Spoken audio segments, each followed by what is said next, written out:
Oh, ich meine, Sprachen geben äußergewöhnliche Identität. Es ist auch viele dort Theorie, als Emitzer hat wegen dem getracht, als zum Beispiel, weil man redet sehr viel heint wegen der Nationalität von Jiden in Israel. Als die Sprache soll werden der Fundament von die Identität, von die persönliche Identität. Es ist eine sehr komplizierte Sache, weil es ist da eine Sache Araber, welche reden sehr gut in Hebräisch, und es ist da eine Sache Jiden, welche reden nicht in Hebräisch. Es ist nicht so einfach.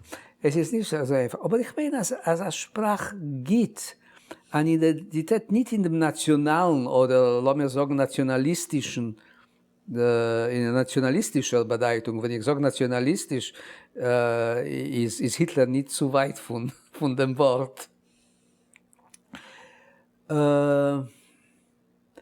Ich meine, als jede Sprache öffnet einen Horizont.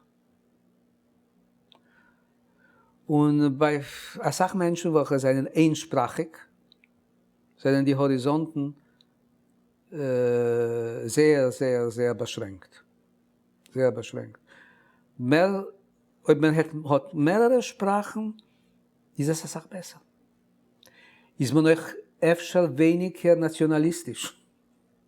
Ist man mehr ein Bürger von einer Kultur oder von einer Zivilisation und weniger ein Bürger von einer gewissen Stück Land?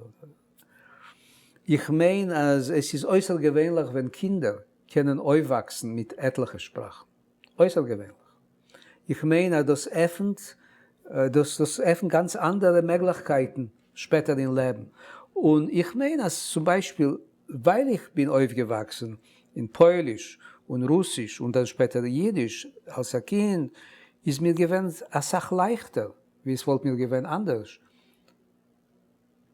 sich zu metamorphosieren in andere Sprachen.